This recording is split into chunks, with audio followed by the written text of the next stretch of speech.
Des paroles mélancoliques d'un époux éploré au réconfort des enfants qui ne verront plus jamais leur maman. Sous le ciel qui s'est assombri sur nous, Laetitia.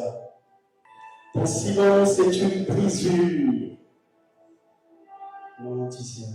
Cette date sera désormais la date de renaissance de cette famille. J'en suis sûre, papa. Que l'Éternel est éternellement son âme. Comme une étoile, maman Letty a prié. Comme un éclair, elle a disparu. Fortifiez-vous et prenez courage.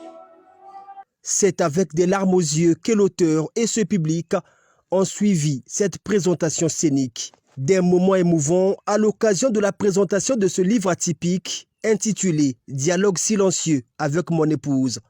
Un hommage à sa regrettée Laetitia, dans lequel Gisèle Thierry Maguessa Ebomé, l'auteur, nous dévoile ses pires moments de solitude à la mort de sa femme, quand il lui était interdit selon la tradition, ni de parler, ni de recevoir des visiteurs. C'est en ces moments-là, retranché dans sa chambre de veuvage, qu'il conversait avec sa Laetitia. Je l'écrivais pour dire entre 23h et 2h. Et c'est à cette heure-là qu'on retirait les enfants de mon lit de veuvage pour les ramener où ils devraient dormir. Et à cette occasion, il faut l'avouer, je discutais avec mon épouse. Parce que pour moi, elle n'était jamais morte. J'envoyais certains messages, comme j'ai dit dans le texte, à son numéro de téléphone. Le dialogue est silencieux. C'est-à-dire, aucun des interlocuteurs ne parle. Ni moi, ni elle. Des textos, aujourd'hui transposés dans cet ouvrage de 89 pages, qui traduit l'attachement de l'auteur à une épouse qui était en réalité une mère, une sœur, une amie, bref, tout pour lui.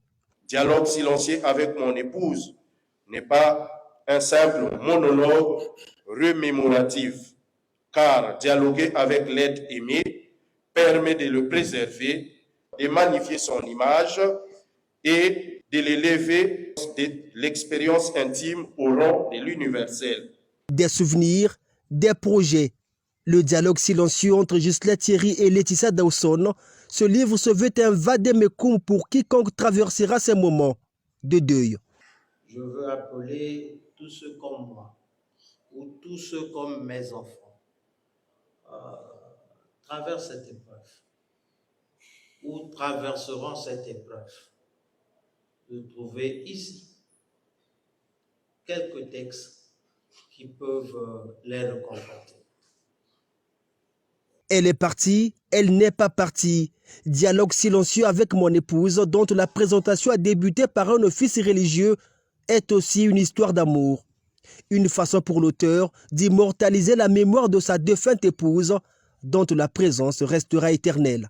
C'est pour nous l'instant d'accepter cette volonté permissive de Dieu qui nous a arraché un être cher. Le temps du deuil, le temps de refaire à vivre, dans le silence et dans la sagesse.